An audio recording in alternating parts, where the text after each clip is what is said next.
My name is Craig Brailsford, and I'm with RedChip Companies, the investor relations firm working with Phoenix Motor Incorporated.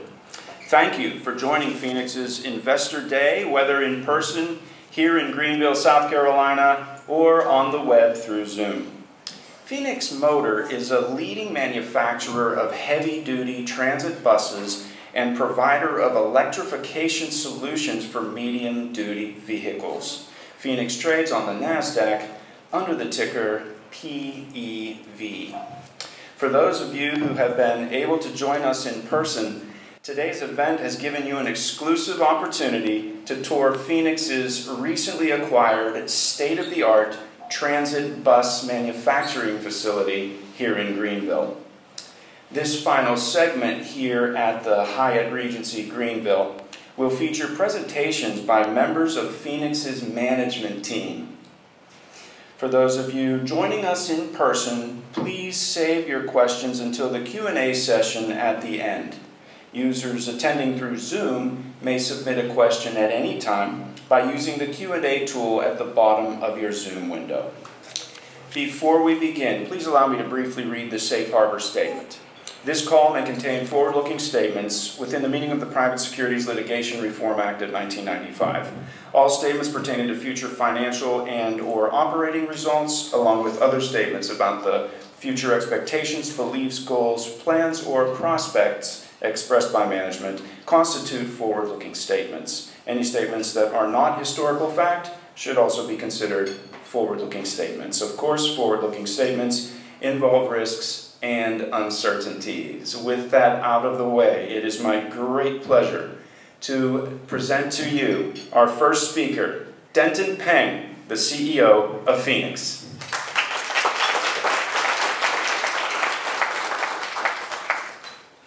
Thank you. Good afternoon.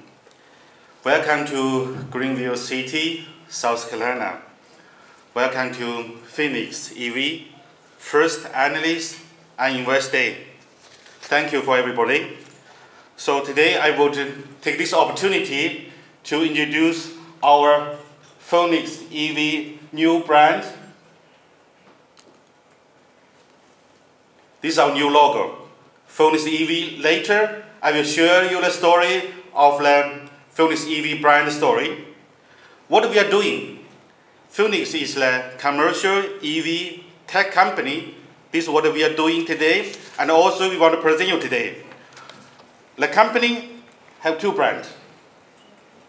What's the brand difference? Why two brands? Let me share the story for these two brands one by one. One brand we call Phoenix EV. We just announced the new logo. And another one is Edison Future. First, let me share in the first of a Phoenix EV brand. This brand, we are doing American manufacturing for American market. If for short, we call A for A. Where the story of this brand? Where the Phoenix EV brand come from? Let's share the brand story from the starting. In 2003, Phoenix Motor Car, founded in California. 1 year later, Proterra founded. In 2007, Phoenix Motor Car showcased the first commercial EV in White House. After 2 decades hard work and effort, both pioneer on the EV's commercial sector, combined in January 2024. These two brands now merge to one brand called Phoenix EV. This is why the Phoenix EV brand comes from. Now we are the leading medium-duty shuttle bus and electric transit bus manufacturing in America. Use this new platform, I think Phoenix EV will go to next level. Now let me share the brand story of Edison Future. Edison Future brand is looking to do international resource partnership for international market. We aim to build an international brand using international supply chain, technology partnership, and strategic investment and talent to building an international market. For short, it's I for I. With combination of the two brands, Addis Future and the Phoenix EV, we provide commercial EV tech solution from heavy duty, middle duty, and light duty. What's our vision? What's the company clean tech vision for Phoenix and Addis Future? Our company, our aim to integrate with artificial intelligence, energy storage, new material, solar and hydrogen clean tech, autonomous driving tech to build a clean tech and a smart tech futures. Today is an important milestone. This morning we just announced a very, very important milestone. Let's celebrate our 55 million plus proven driving mile. What does this mean? Over 195.9 million pounds of CO2 emission savings, equivalent of carbon avoided. Over 103.9, 758 acres of forest in a year saving. This is a very important milestone. I think a lot of detail will be shared by our colleague. Thank you for your joining today. I thank you for coming here, both online and on-site. Thank you. Thank you very much, Denton. Our next speaker, Joe Paul, the Chief Revenue Officer of Phoenix.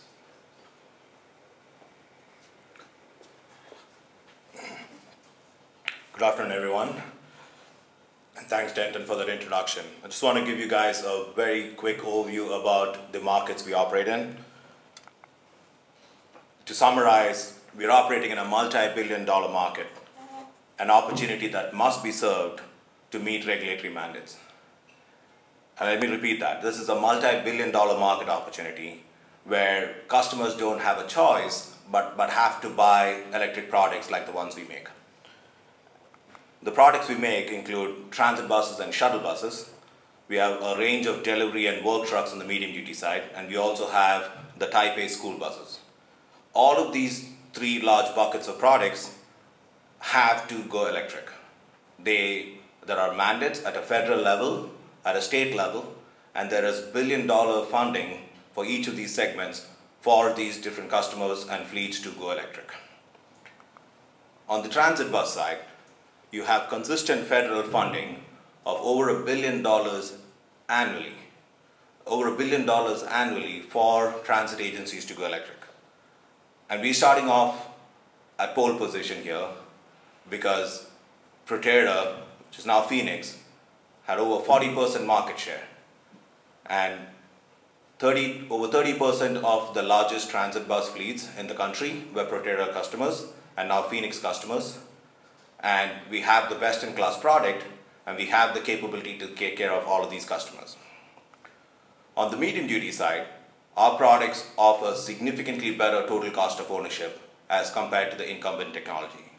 And you have, again, regulatory factors which move these vehicles, advanced clean truck regulation in California, which requires fleets to go electric starting this year. And then there are many other states which are adopting similar regulations. And again, there is a ton of state and federal funding which covers as much as 90% of the cost of procuring a new electric vehicle from Phoenix. On the school bus side, again, you have mandates. You have over $5 billion from the EPA, which allow fleets to go electric. And you have commitments from school districts and operators across the nation of over 5,600 buses, which they have committed to buy electric in the next few years. And across these segments, when you look at each of these segments, there are only a handful of players. On the transit bus segment, there are 3 companies from whom companies can actually buy electric vehicles today, including Phoenix.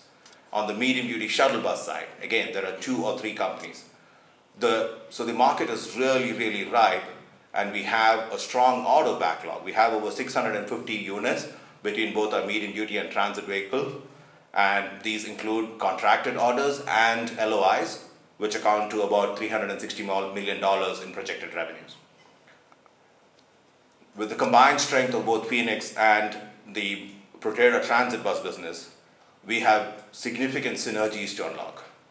What we are allowed to do here is, what we are capable of doing here is that we can actually integrate our engineering capabilities, our production capabilities, the best-in-class products we have, and give customers a holistic solution which allows them to go electric with one company across the board.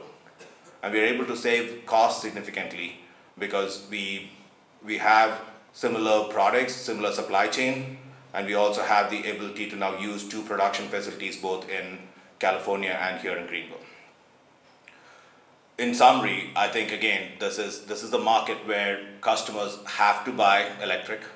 There's a ton of money available for them to go electric, and there are few manufacturers who can provide the full range of products which Phoenix has to help them go electric. And that gives us an undisputed chance to actually become one of the leading commercial vehicle manufacturers in this space. And with that, I'll hand it over to the next speaker to give you an overview about our product, our engineering, operation capabilities, and also other updates. Thank you. Thank you very much, Rose. And that next speaker is Mike Finnern, General Manager for Transit for Phoenix. Thank you. Good afternoon, everybody. I'm Mike Finnern, the General Manager. A little bit of background on me. I've been with Proterra, now Phoenix, for coming up on 15 years. So I've had an opportunity to see how we have grown over time. We in fact started this industry back in 2010 when we delivered the very first heavy-duty, zero-emission, all-electric transit buses in the North American transit market. Let me tell you a little bit about our product. ZX5, that stands for Zero Emission, Long Range, 5th Generation. So you've heard from others that we are the market leader. We have over 40% market share, over 50 million miles traveled on our transit buses. You do that in 2 ways. You have a remarkable product, and just as importantly, if not more, you have a remarkable set of people developing that product and servicing our customers. You had a chance to see both of those in action today. Those of you that were in the factory for the tour, you had a chance to see some of the remarkable people that we have at Proterra and now Phoenix. And let me tell you a little bit more about the product. So a key advantage that we have is our transit bus, different from our 2 competitors, is we've designed this from the ground up as an EV. That allowed us to take into account certain considerations, design considerations, to optimize the vehicle. So I'll talk to you a little bit about those. The body. We have an advanced composite body, different from other OEMs. This is extremely strong and it's extremely lightweight. The advantages this offers, in addition, is it allows us to place certain components exactly where we want them. It's also extremely durable, meaning our customers can use this bus for likely more than the 12 years that they're obligated to, sometimes 15 or 18 years of life because of the structure that we've created. It's also extremely safe in that it's non-conductive. Okay, I said it's purpose-built. One of the key elements that's beneficial for that is where we put our batteries. We have pockets underneath the floor between the axles, which we consider to be the safest place to put the batteries. They're also best from a performance standpoint because it keeps the weight down low, lowers the center of gravity.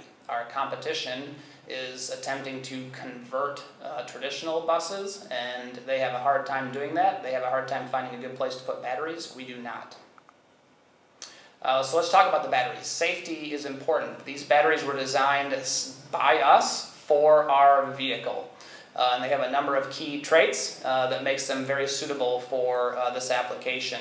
Safety being the most important. We essentially wrote the book on heavy-duty EV safety. That starts with the batteries. We have by far the safest batteries in the market. They've also been demonstrated over that 50 million miles to have an extremely long life cycle. So we expect that many of our customers, in fact most, will not need battery replacement over 12 plus years of usage. That's because of the key elements that we've designed into our battery pack. And speaking of batteries, the energy content on board is important. Take a look at that bottom line. That's our ZX5 Max product. That bus can travel 340 miles on a single charge. That covers well over 90% of all transit routes in North America. If you were at the factory today, you had a good chance to see some of our drivetrain technology. We developed this in-house. This represents our 4th generation drivetrain that we're shipping now to our customers. It has greater performance, higher efficiency, and importantly, better reliability, lower cost of maintenance than our competition. And we own all of this design. So in summary, again, let me just mention the people, right? When Phoenix acquired Proterra, what they acquired was about 300 dedicated and industry experts on producing what is our 5th generation electric bus. And that continues now, with some of the synergies that we have with Phoenix going forward. That expertise can be applied to new products as well. So our differentiation with our product and the people that we have, make us an outstanding investment opportunity. And with that, I'll pass it to the next speaker. Thank you. Thanks a lot, Mike. Our next speaker, Frank Lee, Chief Technology Officer of Phoenix. Good afternoon, I'm Frank Lee. I'll quickly go through the technology and the product roadmap.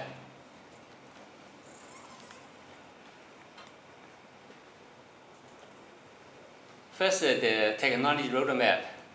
Currently, Phoenix owns all the traditional EV technologies, including e-drive, battery, high voltage system, composite body, vehicle communication network, and control firmware.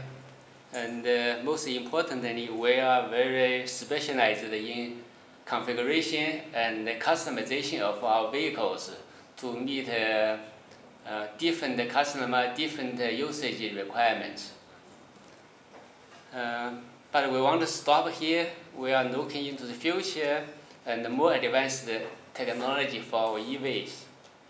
This includes autonomous driving, smart cockpit, battery swapping, solid-state battery, fuel cell batteries. As Denton just mentioned, we produce 3 types of vehicles. So this slide is for the heavy-duty EV roadmap. Currently, the heavy-duty transit bus is ZX5. Michael just described this vehicle, so I'm not going to repeat those good features. So we're looking for the future. We'll keep improving and developing future transit buses. The list on the screen just a very small portion of the projects we're doing. The 40% fast charging will be enabled by advanced design. And the shared body and the EV modules will enhance our manufacturing throughput and also reduce cost. OTA stands for over the air. The software upgrading and the problem troubleshooting and fixing remotely. We don't need to send people to the site to work on the buses. And the autonomous driving and the battery swapping.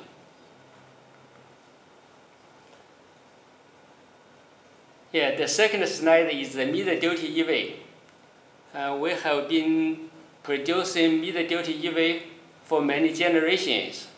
The Gen 1 or Generation 1 was produced in 2010, and the Gen 2 was in 2018. And then we had Gen 3.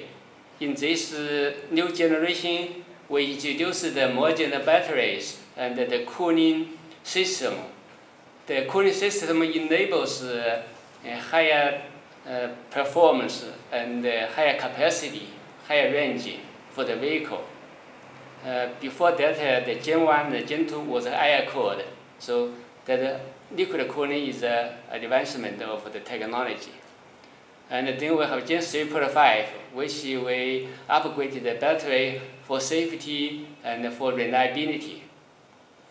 The next generation, Gen 4, is our main vehicle program. And this time we have a brand new architecture, put the battery inside the frame. As you can tell from the picture, all other generations have battery on the sides of the frame. And putting the battery in the frame makes the vehicle much safer. And also we improve the efficiency for that vehicle. And we have both direct drive and the EXO and the swapping. I have a video to show you how that battery swapping works in a moment. The Gen 5 and the Gen 3 in our pipeline for the future development. Gen 5 would be a skateboard architecture, is a ground-up development. C2C stands for cells to chassis. We put all the battery cells directly into the chassis. This will increase the density and also capacity of the energy, so we can run longer. And Gen 6 will be an EV pickup. Dr. Z will talk about this vehicle right after this video for that battery swapping technology. So let's take a little bit of time to watch the video.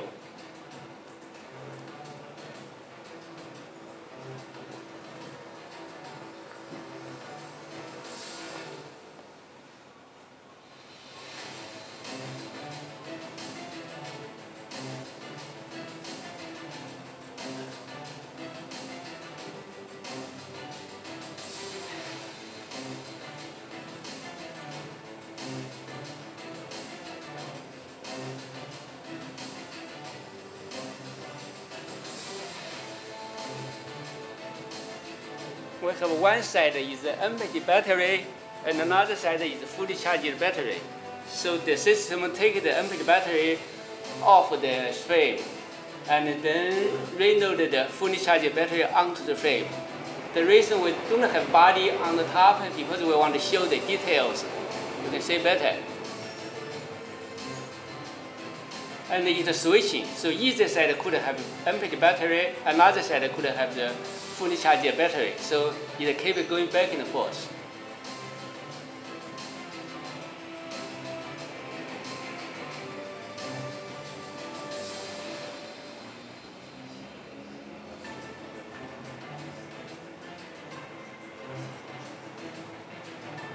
I think we can move on now. Okay, let's pass it to the next speaker. Thank you very much, Frank. Our next speaker is Jialong Zhang, Vice President for Engineering of Phoenix. Hello. Phoenix has intensive expertise and experience in designing, research and development and integrating electric vehicles. A very good example is the Edison Future Series electric pickup truck and delivery van that we unveiled at Los Angeles Auto Show. This innovative design, eco-friendly, global resources, and solar roof charging solutions will make this series outstanding in the market and also capable of advanced features. Let's take a look at the video that our Edison Future Series pickup truck was first unveiled at Los Angeles Auto Show. You know, remember in the old days, they used to say, if you want to know the future of any given industry, you know, the toy industry, the computer industry, go to one of their expos, go to one of their shows. The same applies to the auto industry, where you can get a hint of where they want to take the world and where they think you will be in this world. And for the Los Angeles Auto Show, the big theme seems to be this rage over electric cars. Doesn't Kelly O'Grady know it? She's seeing it firsthand in Los Angeles. Kelly. Neil, you're right. I mean, the energy, the crowd, the vehicles, everything's electric here. We've got traditional car makers, new entrants, all showcasing their new EV offerings. And want to show you one of those new entrants right now. So I'm here with Joe Pauls, the Chief Marketing Officer of Edison Future. Thanks for joining us. Yeah. So you got a pickup truck here. Tell me, what's unique about this guy? Oh, well, right from, this is the Edison Future E-Upon T. I mean, right from the design language, we're trying to bring in something which is very modern, but at the same time kind of keeping to the traditional characteristics of what a truck is. So yeah, I mean, we pack it with a lot of technology, and maybe we can actually go outside and... I can get it inside of the truck. All right, cool. Yeah. All right, so what are we looking at here? How far does this range go, by the way? So this, we have three or four different options. We have one which goes up to about 380 miles, and then we have one which goes up to 450 miles. But yeah, I mean, the inside, as you can see, is very luxurious, lots of space, packed with a lot of technology. That's what we call, the user cockpit. It is going to have a lot of connected and a lot of safety features bringing in the bed. We also have, solar mosaic panel right up front. Okay. That's actually going to be helping power and get some additional energy from the sun. Yeah. But I think the best feature is right out there at the back. All right, let's head to the back. Yeah. Hop in the pickup truck. Okay, so what are we looking at here? Tell me. So yeah, so this I think is probably the most unique concept on this vehicle. So this is basically what we call the armadillo solar roof bed cover, and actually the entire thing is actually solar panels. The entire roof is also solar panels, and this actually can, give customers probably in a sunny place like California about 25 to 30 miles in a daily range. So if a customer is going and parking the vehicle, and at his office for 9 or 8 hours, he can actually, get about, 70 to 80% of his daily commute covered by solar. Yeah. So that's one of the biggest, coolest features which you're bringing to the market here now. Yeah, and so, I mean, Neil, I think that kind of shows you a lot of customers that are having range anxiety, price, and whatnot. So maybe something like this, we'll get that 3% of electric vehicles that are on the road a little bit higher. Back to you. That's a beautiful car. Kelly, thinking that Tesla better step up here and get its game up. It's got some very credible competitors. Kelly, Brady, thank you very, very much. Kelly in Los Angeles. We've got a lot more coming up. Thank you. Thank you very much, Brian. Our next speaker, Louis Liu, Chief Operating Officer of Phoenix.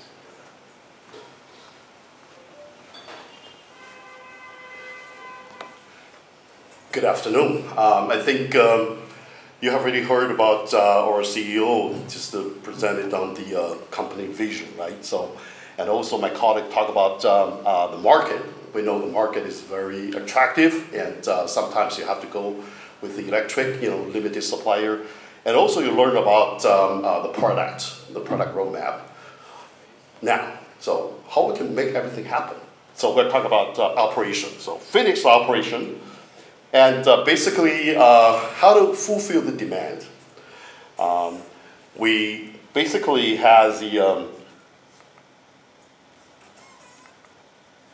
here is the operation footprint in the nation. We have West Coast and East Coast with the 2 industrial setup and also the R&D centers. And we have the customer support hubs all over the nation to support our customers, and then they're strategically located in the customer cluster, so we are able to serve our customer better. And let's talk about the operation in transit. So if we look at here, we just merged with the Phoenix merged with the Proterra Transit, and we have these 5 stages try to bring 2 parties together and first look at the transit operation. We intend to first to convert whatever we have in the inventory, the bus already been built, and turn it into the sales, and at the same time prepare our operation for the stabilization. So what we call that stabilization, that is try to bring the supply chain together and go out with the supplier to renegotiate the long-term supply contracts, and also to bring the system together and to be able to support our regular operations. And after that, we're going to go into the ramping up the production. So start from 1 buses per week to 2, 3, and 4, and get to the mass production. So this is what we have in mind as far as the transit operation.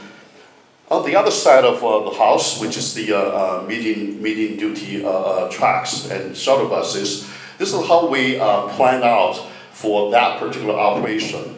as frankly just mentioned, currently in that particular sector, we're focusing on the Generation 4, how we're going to deliver that vehicle, launch it and deliver it. So we have already gone through the vehicle definition, concept design, engineering design, and fixed engineering design, and we're in the stages of between design and launch the vehicle. So this is where we're at right now. As Dr. Lee just mentioned, we do whatever we can to launch it in the market to support the customer in there. So as far as the medium duty tracks, we're going to transfer some of those production into Greenville. So we try to integrate these two operations into one. So looking at how we're going to control or bring the cost down. So this is one example of the medium duty weight shuttle bus and tracks. So we planned the cost reduction in general 35% compared to Gen 3, Generation 3. And then we keep bringing that down once we go into the regular stabilized production. And we actually achieve that through the standardizing the configuration on the processes of the production line, and also achieve the modular design and basically doing the brick kitting and the supply chain integration, and also everything is cost-driven operation. So sometimes we call that the lean operation. This is how we were able to achieve the cost reduction, dramatic cost reduction compared to the previous generation of the vehicle. And in general, this is kind of common. People always say operations, nothing fancy, right? So as Jules and Frank just showed, there's some kind of fancy stuff. So we are like a down to the earth. We mainly focus on the integration, on the cost, and also efficiency. This is what we're going to achieve as one team of operation of Phoenix. Now I'm going to turn the stage to the next speaker. Thank you very much, Lewis. Well deserved. And our final speaker today, Michael Jung, the Chief Financial Officer of Phoenix.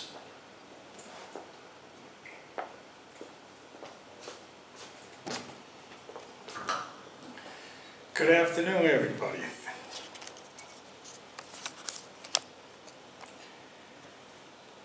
Okay, let me go over our financial guidance. So I know there's a lot of questions, and then everybody's dying to go back for drinks, so I'll make it short and sweet for everyone, okay? This is a very exciting time for Phoenix Motors. We acquired Proterra in January. And from them, we have achieved our first quarter revenue between 8 to 9 million. We acquired Proterra in the middle of January, and we already start running and have everything moving fast and forward.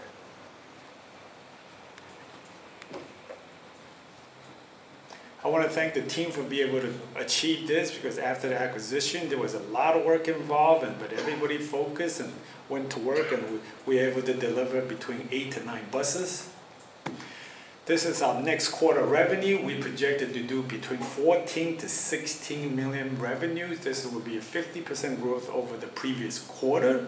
And we were able to achieve this on continued focus on what we needed to do. Like everybody before me, cutting costs, ramping up production, and focus on what we needed to do to get to the next level. In summary, let me show you guys how we're going to achieve our goal and then get to the next level. Our leadership. We are the leading EV manufacturer in the United States. With the state-of-the-art technology, operating factories, service capability, period. We currently own 40%.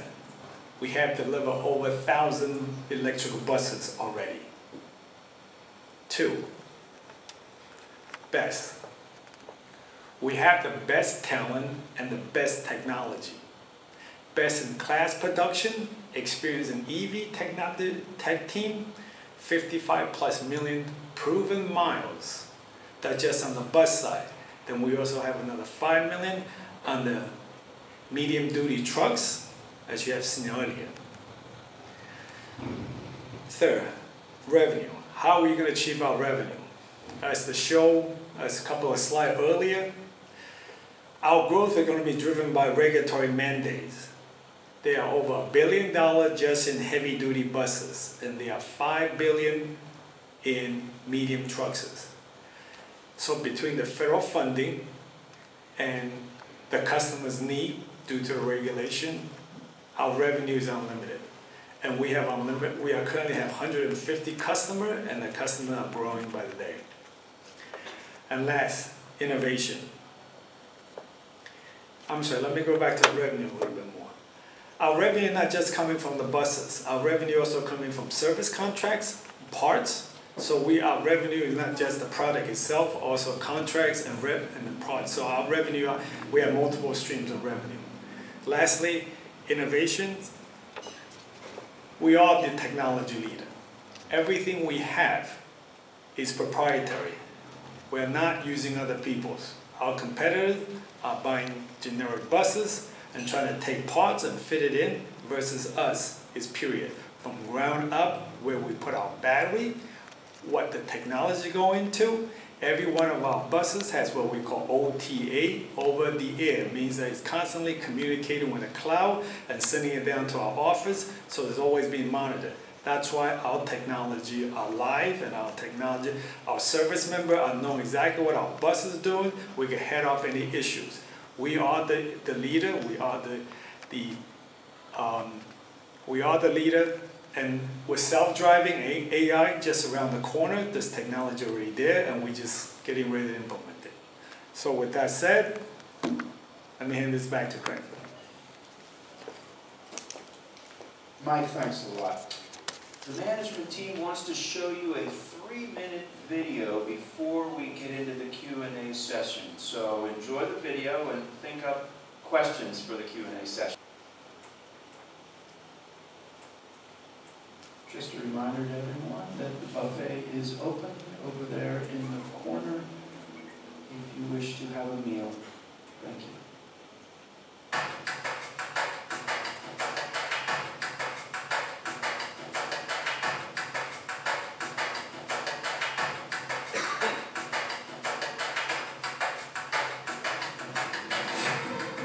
Synergy. It's more than just a buzzword. It's the driving force behind two pioneering companies revolutionizing the electric vehicle industry. Meet Phoenix Motor Cars, blazing trails since 2002. Phoenix has been at the forefront of medium-duty electric vehicles, offering an impressive array of shuttles, flatbeds, utility trucks, and more. With over 5 million miles already driven, we've proven electric vehicle reliability and our commitment to sustainability. Thanks to our dedicated team and cutting-edge technology, we're proud to offer vehicles with up to 141 kilowatt hours and 150 miles of range, built on the reliable Ford E450 chassis. And then there's Proterra. Established in 2004, Proterra had become synonymous with heavy-duty electric transit buses, serving over 135 customers and delivering over 1,000 buses in North America. With over 50 million miles driven, Proterra's commitment to innovation and sustainability is unmatched. Now, witness the power of synergy as Phoenix Motor Cars unveils its new branding, Phoenix EV, combining the strengths of both companies into one dynamic force. From medium-duty vehicles with over 20 years of experience to Proterra's groundbreaking ZX5, boasting up to 738 kilowatt hours and 340 miles of range, Phoenix EV offers unparalleled solutions for a sustainable future. Trading on NASDAQ as PEV, Phoenix EV is poised to lead the charge in commercial electric vehicles, with plans to expand into light-duty trucks and integrated solar technology. Join us as we pave the way for a greener, more efficient tomorrow. Phoenix EV, driving innovation, electrifying the future.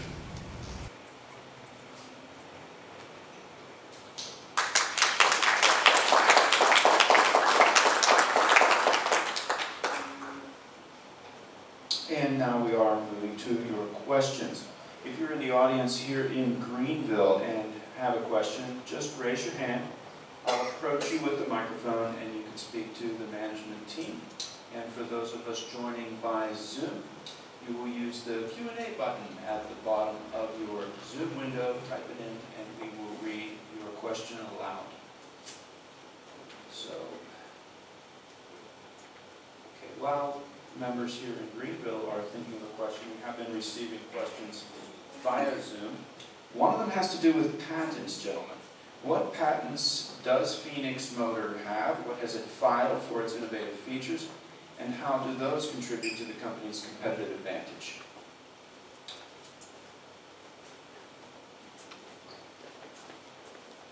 Yes, I think the Phoenix EV patent have included two portions. One is from the Proterra. We have 28 patents. So I think maybe later on Mark can share a little bit the detail.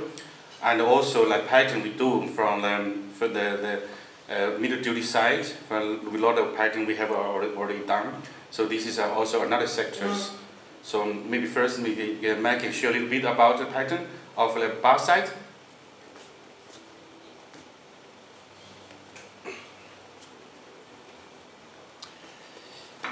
Yeah, on the transit bus side, I'm not sure the exact number. I think Phoenix probably acquired over 50 individual patents, somewhere in that neighborhood.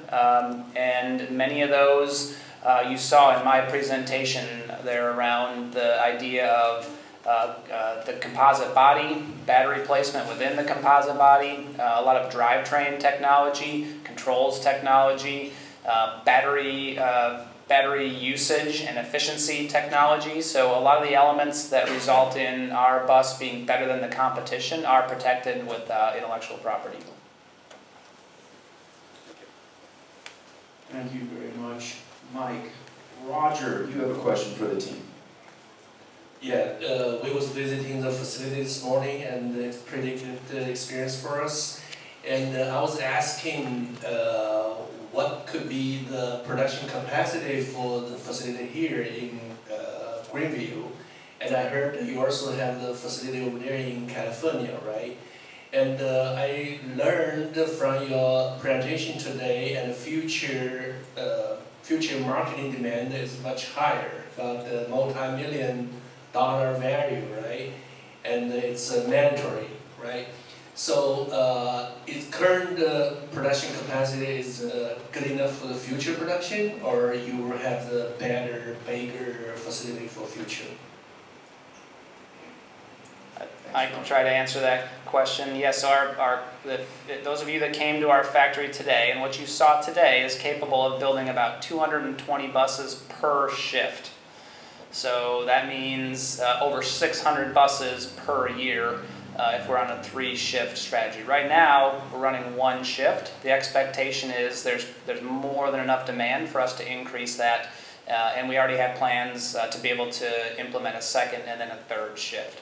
Ultimately, there's far more demand than likely that one factory can support. So I do expect that we would want to expand beyond the factory that we have now. And you're right, there's many cities around the country and around North America that are implementing mandates on when they must transition. And believe me, it's happening fast. They have to start moving fast. So today there's somewhere in the neighborhood of 3,000 or 4,000 buses expected to be ordered. Zero-emission battery electric buses ordered this year. And we expect that number to go up pretty significantly each year. So there's plenty of demand and not very many people doing it.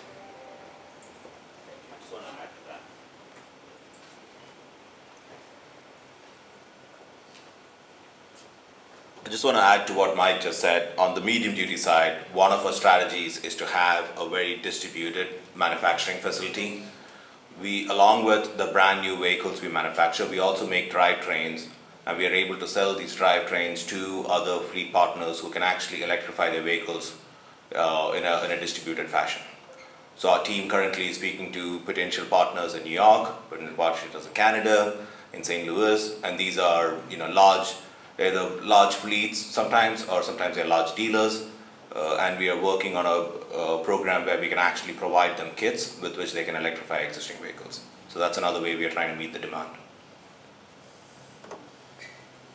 Thanks again. Thank you again for that, Roger.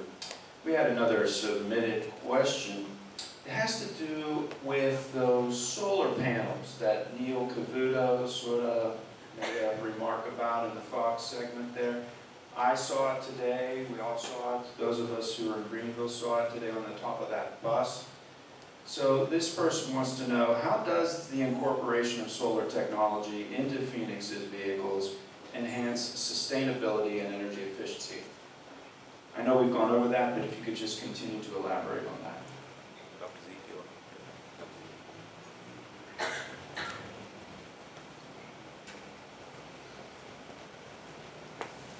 So Edison Future Series pickup truck have a solar panel on top of the roof of the pickup truck and delivery van. So though we have a sister company called Solar for America, which is dedicated working on solar in solar part of business. So we are kind of like doing cooperate work on this part of project. So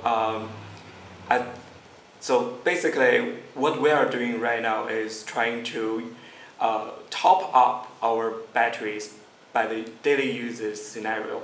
So this vehicle currently equipped with about 5 square meters of solar coverage areas on top of the vehicle as for right now.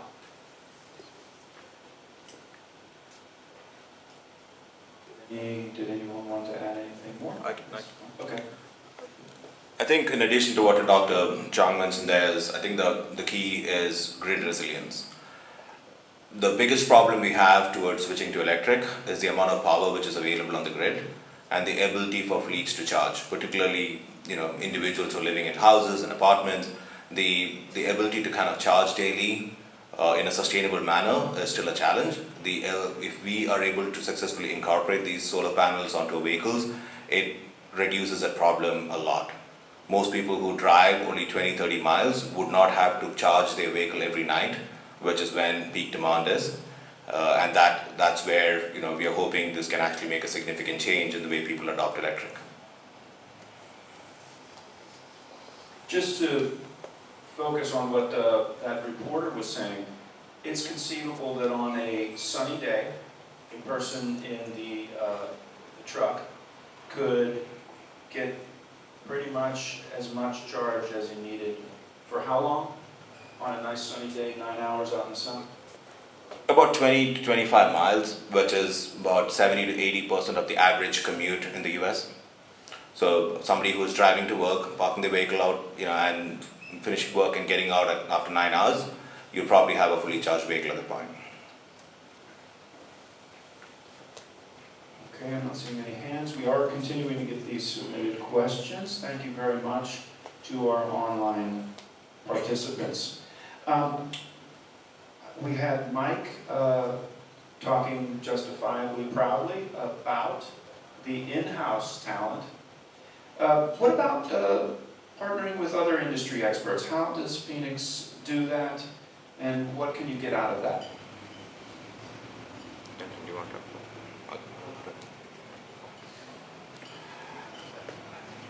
It's something which it's a very interesting question, because I think if you had looked at potentially partnering with other technology suppliers 3 or 4 years back, it would have been a lot more difficult. But given the fast changing landscape, given the amount of consolidation which is happening in this market, companies are a lot more open. We are constantly in touch with our fellow competitors in this space, with potential technology players on the drivetrain side, on the battery side, on the innovative advanced driving features, to see how we can incorporate all of these technologies. The idea is not for 100 companies to spend $1 billion each trying to figure out who makes it better. The idea is for all of us to come together and make the transition to zero-emission vehicles more seamless. During the factory tour today, something that struck me was how custom-driven these the buses are. No company's buses are alike almost. Correct me if I'm wrong. And you know, some of those companies have experts and they know what they want out of their bus, and you can subtly design according to their specifications, right? That is correct, yes. And Mike, if you want to elaborate on, you know, I think Mike can talk a lot more eloquently about how we address all the different challenges and the different customization which we require, our customers require on the transit bus side. I think you covered it well. Okay, yeah. The idea is, I mean, it is something which, you know, it's almost like building a plane. Every single fleet out there has different specifications.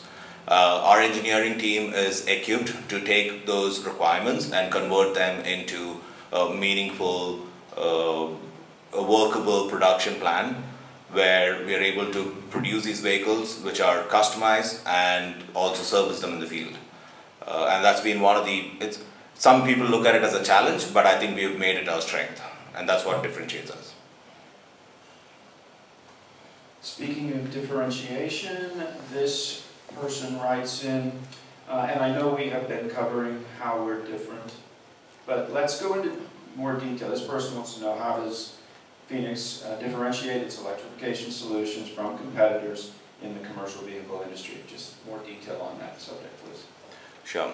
I think on the transit bus side, right from the get-go, we are not looking at electrifying an existing CNG or a diesel vehicle.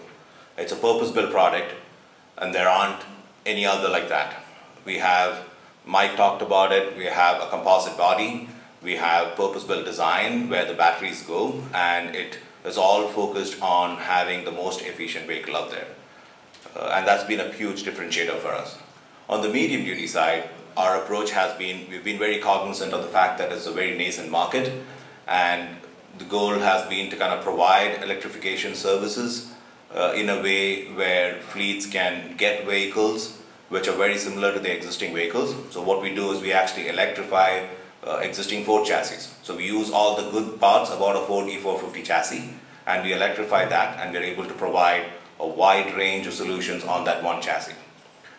Going forward, as the market matures and as volume grows, as Dr. Frank Lee mentioned here, we would have our 5th generation product, which would be a ground-up product for the medium-duty vehicles. But I think those two specific approaches on how we electrify each of these markets is what really differentiates us. And of course, the amount of talent we have. Mike talked about, you know, 300, close to 300 people who have pioneered this industry, and they have the most experience, and they have the best relationships, and they know how to innovate in a product, with a product like this. And I don't think any other company has that amount of capability. And that I think when it comes to the bottom of it, I mean, it's really the people who make all the difference here. Thank you very much, Joseph. A participant online really liked that battery swapping technology and wants to know, is it patent protected? It is not as yet. You talked about partnering with other companies. We have developed this and we have made this work for our product by partnering with other companies. Our goal again is not to have a long list of patents, but is to kind of provide solutions in a way which is workable for customers while being very efficient with the funds we have. So it's not patent protected, but it's the first of its kind in the US market. Another participant wants to know about the design of the bodies, that weight-saving feature. He just wasn't clear enough on it. And could someone from the management team provide more details on the advantages, the strengths of that design? Thanks. Mike. Sure, yeah, the composite body saves about 2,500 pounds, 2,500 pounds over a traditional structure. So what that does is it allows for us to offset some of the additional weight from batteries. Batteries are relatively heavy, so you have to offset that weight.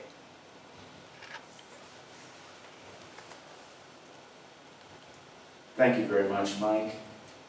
Okay, again, here's your opportunity to speak to the management team. Just raise your hand and I'll give you the microphone. Otherwise,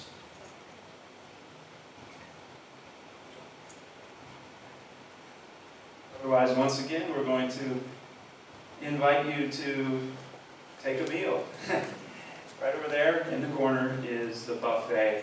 Some delicious food right there, if you would like it. And please feel free to mingle with management. But before we go, and for our viewers online, let me give you some more ways to get more information about Phoenix. You can call us, RedChip, at 1-800-REDCHIP, that's 1-800-733-2447, or send us an email at pev@redchip.com. Please also visit RedChip's investor information page, created especially for Phoenix. It's redchip.com/stocks/PEV. There you can sign up for investor alerts. You can download the deck. You can download our fact sheet on the company. Very good page, well worth a visit. And of course, you can view an archived version of today's webinar. If there's anything you want to go over, just go to redchip.com/events. That's redchip.com/events, and scroll down to the archive. And that is it. Thank you for our in-person participants today and for our online viewers. Thank you very much from Phoenix Motor.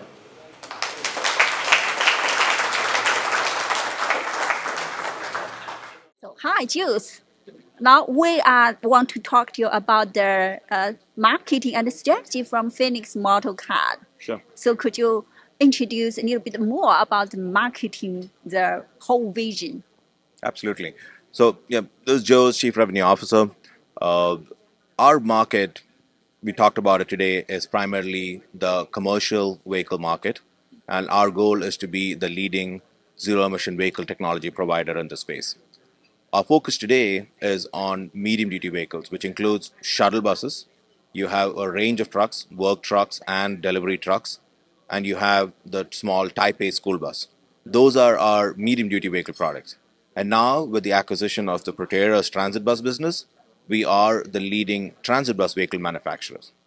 All of these segments, they are required by government regulations to go electric. So they have to buy electric vehicles. And the government is not just pushing a regulation on them, the government is also giving them adequate funding to actually make this happen. So when we go talk to a customer, we start off by understanding what their daily fleet requirements are. We work with them to understand what kind of funding is available for them to buy our electric vehicles. We work with them to understand what kind of infrastructure solution they need. How are they going to charge the vehicle? What kind of chargers are they going to buy? Where are they going to place it? Well, what time are they going to charge? So we give them all of that support, and then we also tell them what vehicle would work, what kind of specifications they need to go for, how many vehicles do they need to buy, and so we give them an end-to-end kind of a solution, not just in terms of buying or just selling a vehicle. That's been, I think, a key advantage for us, and why are we able to do it? Because we've been in this market for so long. Me personally, I've been here for 8 years. There are people at Phoenix who've been in this industry for 15 years. So we have industry-leading advantage in the sense that we have the most experience. We know what works. We've had experience deploying vehicles to other customers for the last many years. So we're using all of that experience now to actually provide best-in-class solutions to our customers. Our focus today is primarily on the North America market, but going forward, we're also looking at international markets. The quality of our products, particularly the transit bus, I think it opens up more opportunities for us in other markets like the Middle East. You're looking at potentially European markets. So there are a lot of global opportunities which we can also tap into in the future. It sounds great.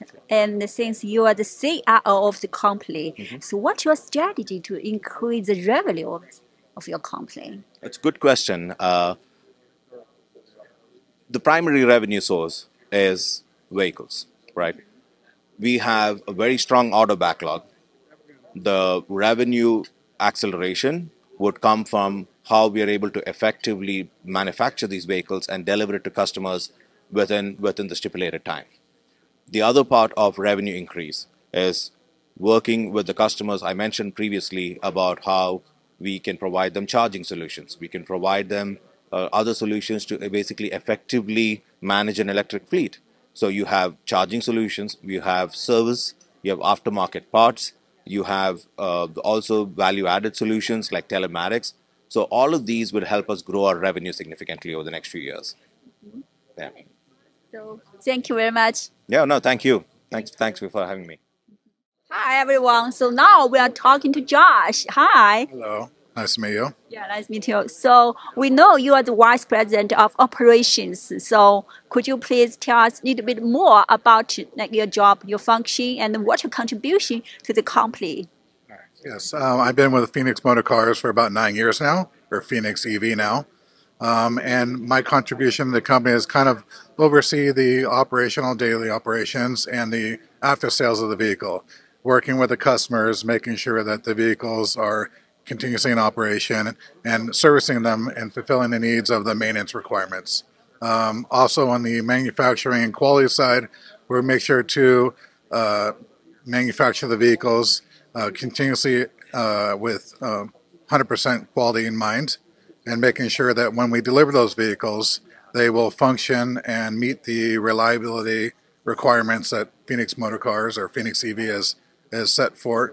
And we're there to support the customer throughout the process of the delivery into the long years of operation. So it's helping out with the drivers and getting them trained and more familiar with the product, and then helping the maintenance and technical team with the routine maintenance requirements and process of troubleshooting those vehicles.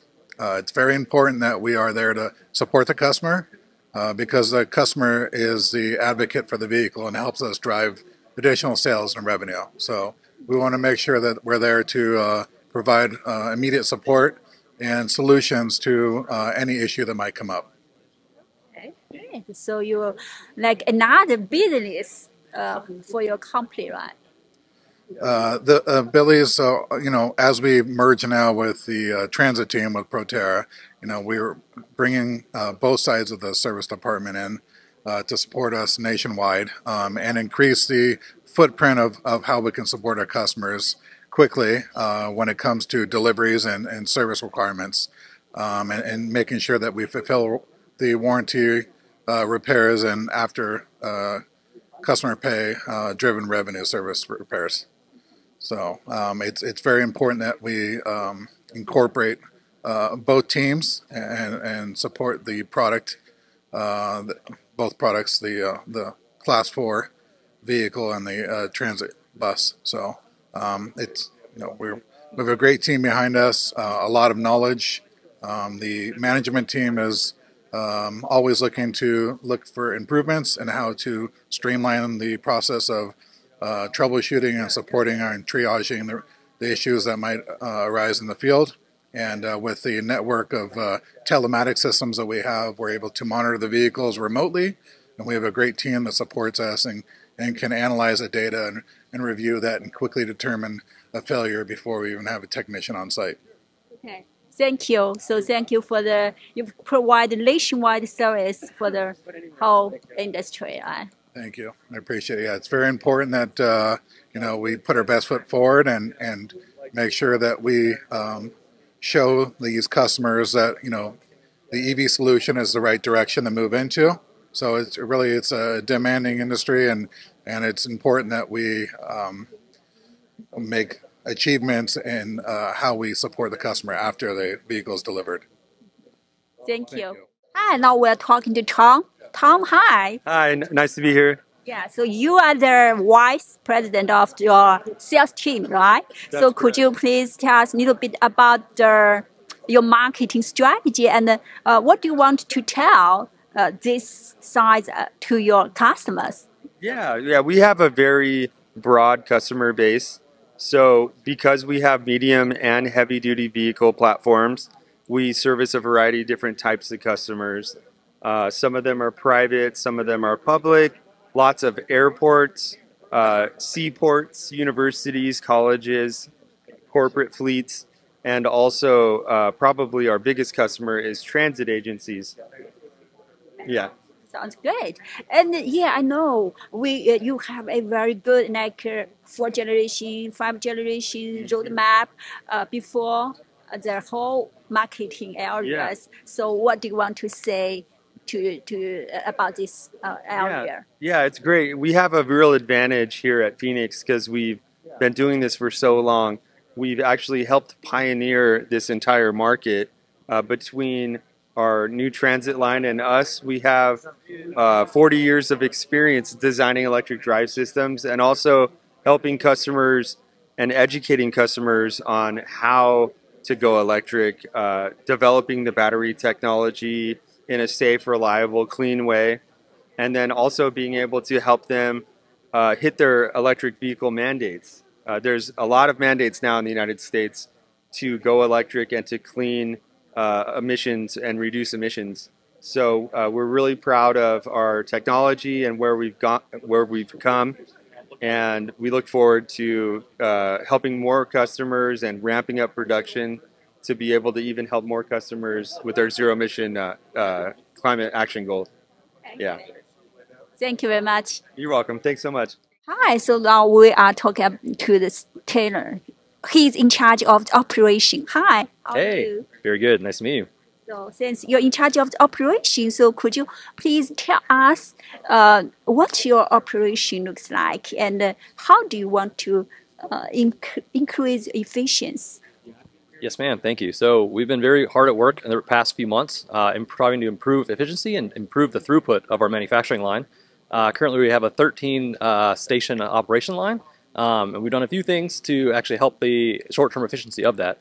A few of those things include reorganizing the warehouse to actually move the material to the point of use where we use that. That actually helps reduce the material moves inside of the factory. Makes us a lot easier to see what we're using, see what we have on the shelf, see what we don't have available, but then see how quickly we can put it onto the vehicle and then move that vehicle to the next station.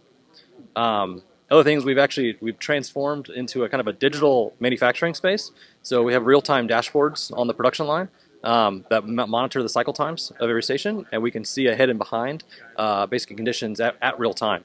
So that helps my management staff as well as the production crew understand where they're at with the bus builds, and really helps us stay on target. We've done a thing. We've actually streamlined. We had a few different manufacturing lines in the past. We actually reduced that down to a single line, and that gives us the ability to run kind of a higher output with less overall resources. So we can use less people to actually build more product quicker because we're trying to operate one line rather than multiple. And then finally, the last thing we've kind of done in the short term to help, we've actually reorganized our subassembly areas. And the subassembly areas help us to not only build product fast and efficiently, but actually maintain a high level of quality. One person doing the same task over and over on a small scale is much easier to build at high quality rather than trying to do a lot of different things. So we're able to streamline the operation into subassembly, and then once those are tested and proven out, we move those onto the bus, and they get built onto the bus, and it drives down the assembly line. And how do you like to lower your cost for the whole company? Sure. So my job plays in lowering costs is all about manufacturing hours. So the faster my team can build the bus and build it at a high quality, basically a higher first pass yield, the more money we save, and the quicker we get our vehicles out to the customers. Okay. Thank you very much. Yes, ma'am. Nice to meet you. Hi, John. So since you are in charge of the customer side, right? Yes. So what do you want to tell your customer about your strategy or advantage? Well, I think the big thing is that every customer is unique and they have different configurations, different requirements, and different wants. So my job and my team's job is to take those desires and to understand those and get them down to actual requirements and translate those into something that engineering can work on so that we can inject those into the build plan for their buses, and we have a smooth build plan throughout the plan. So we have 4 basic type of customers. We service medium municipalities, large municipalities, the Chicagos, the New York Cities of the nation. We also do universities, and we do airports. Each one of those customer types has very different requirements. So part of my job and my team's job is to integrate those requirements into a build plan so that we display some synergies and are able to have effective production and to deliver the bus that they want in a timely manner. Okay, thank you very much. No, thank you. Hi, Michael. Since you are the CFO of the company, and all of us want to know what your financial situation now for the Phoenix Motor Car. Okay, the financial situation currently is in work in progress. We have a long-term projection and a long-term goal. We expect to produce about 78 heavy-duty trucks. Remember, on average, one of our trucks costs about $1 million. At the same time, we also have revenue coming from services and parts. And lastly, we also have medium trucks, the medium-sized bus. So we project to sell about 46 of those buses this year. So our long-term financial goal is very, very good. And the most important thing is that majority of our funding comes from the federal funding, because of the mandate that the government require by 2030 to 2033, every federal government, every federal, state, local must be zero emission. So we are one of the very few players that you could go to. So that's why we have, on a weekly basis, we have order comes in, we have a lot of letter of intent, LOI comes in, and we have a 90+% convert the LOI into contract. So now we just need to get ready to figure out how to ramp up production. So that's how you make money, right? People, the investor, all want to know how do you make money, and you get more and more big money. Yes, currently we are trying to see if we could get to a 15 to 20% margin. That's the goal that we have. So we're working on that. But of course, since the recent merger with Proterra, so we're going through our due diligence. The due diligence already done, but we're going through process to start figuring out the cost. So that's why Dr. Lewis, he's under a lot of pressure, because I give him a lot of pressure because I want the cost down, and he's trying to get the cost down. He's doing pretty good. From what I understand, he's already down 35%. I want 60, so he give me 35. So we're okay. We're still working on that. So we're trying to get to a margin of 15, 20%. So, but there's a lot of work involved, so we're working on it. Okay, great. Thank you very much. Hi， 大家好，我们现在采访到的呢是美中制造行业协会会长戚会长，您好。你好，非常高兴见到你们。我们很开心哈，在美国的这个兰卡这块有这么一个大的美中的制造行业协会。那么今天在凤凰汽车公司的这样一个投资日呢，你们来是带着什么样的一个想法和状态？会有一些什么样的计划呢？非常感谢能有这样的机会跟你们在一起啊。那么这个制造业协会呢是发源于这里，因为是我住在这里啊。那么是我搭建的这个平台。这个制造业协会的会员呢，来自全美国各个州。那么这个协会的目的呢，是帮助从中国到美国来开设工厂的这一批这个新来的企业，我们帮助他们落地。那么落地好了以后呢，我们也帮助他们在这里慢慢适应环境。那我们的想法呢，其实很简单，就是说美国现在也希望把制造业把它完善起来。那么呢，我们的中国企业呢，有的时候各种各样的原因，它需要全球布局，它需要把它的产能往外延展。然后同时呢，说句老实话的确是开始具备了这种能力，走向了世界。那么我们非常希望这样的企业到美国来的时候呢，顺风顺水，了解当地的环境。那么我们的这个协会就是个大的平台，他们肯定是需要你们的支持和帮助的。是这样，我们希望我们能够帮助得到他们哈，我们尽我们的能力。所以说呢，这次我们到南卡来呢，我们也看到凤凰汽车的这个发展前景。所以说我们请到我们的会员呢，很多都是要么就是可能未来的投资人，或者是他的供应商，或者是对他们的这个整个的行业的链条，就供应链能够有一个起到一个补充作用的这样的人。那么在我们协会这个几百家的中国企业里面呢，做这个汽车供应链的、做软件的供应链的这样的人是蛮多的。所以这次呢只是初步的，我们来看一看，将来我们会组织更多的活动，让我们的会员之间形成一个小气候，慢慢的呢在美国把这个制造业把它给发展起来哈。对，对，这是我们的初衷。好，谢谢。那像你们之前的这个玻璃制造大大曹德旺曹先生，对对吧？他们是不是也是你们的协会？对对对，他们不单是我们的协会会员，他们对我们的支持非常大。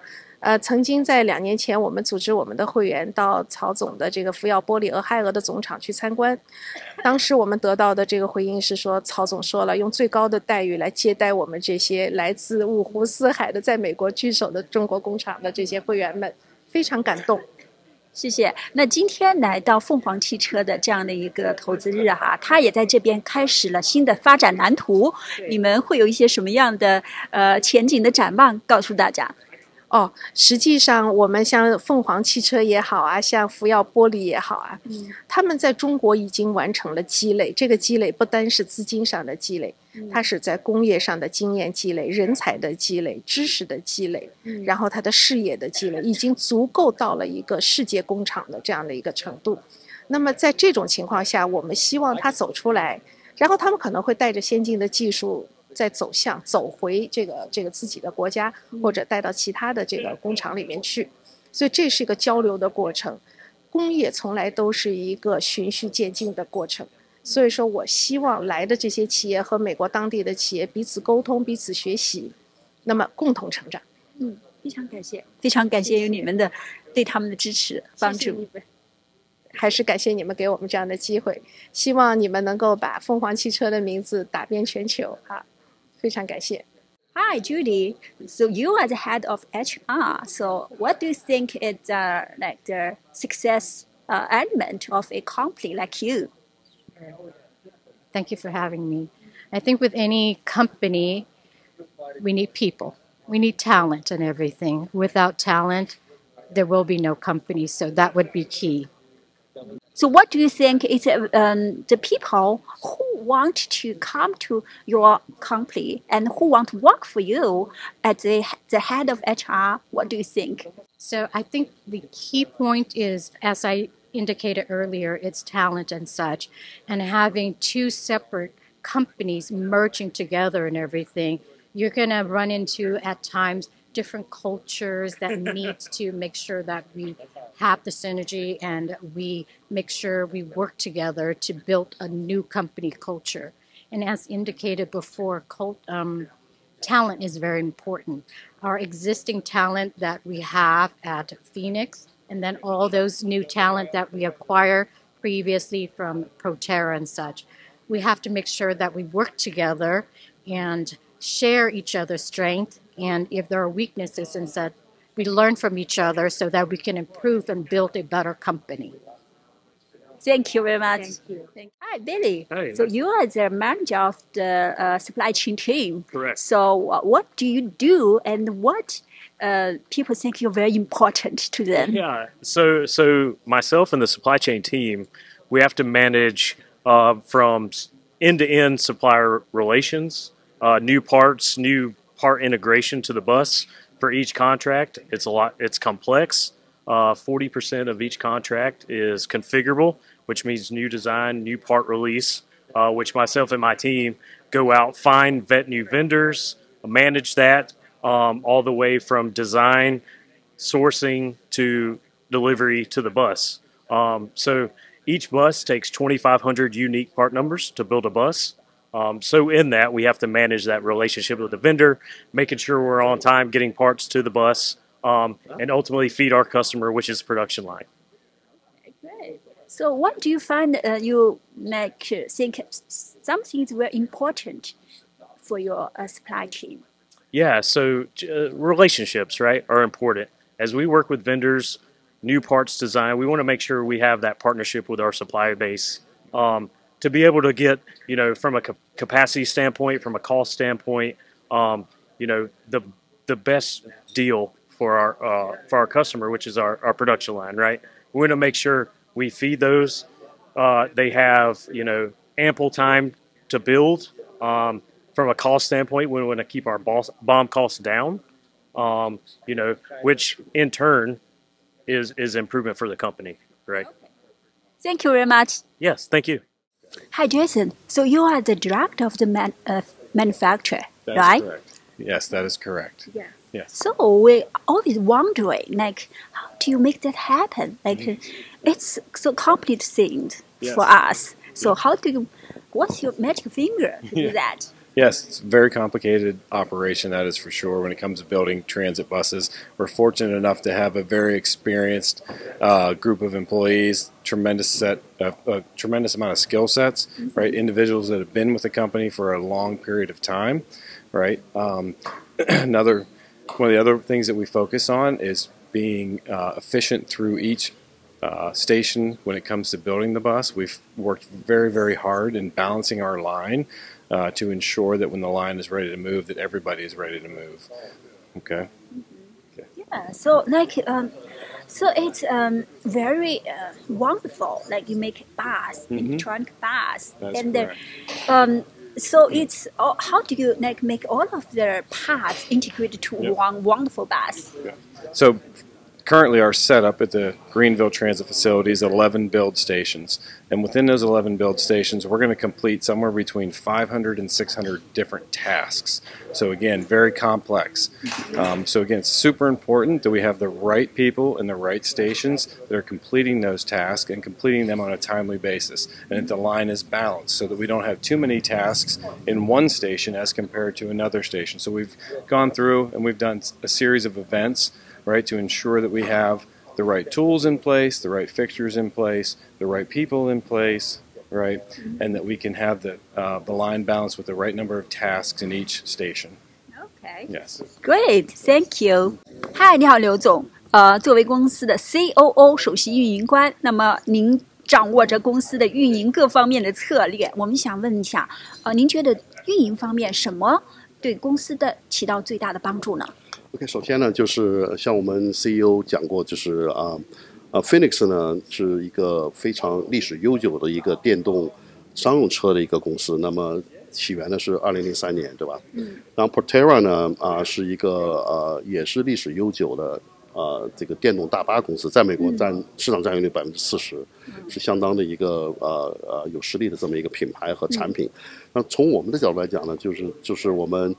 两家公司强强这个合手了以后呢，从营运上来讲，我们肯定是要就是要享用两方的这个优势，怎么样把两方优势结合起来，变成更强，对吧？那变成更强的主要的目的呢，实际上就是为了就是给市场提供一个更好的一个选择，无论从产品、从服务、从技术都提供一个更好的一个选择。那我们希望呢是成为这个市场的选择之一，那肯定是这样子，对吧？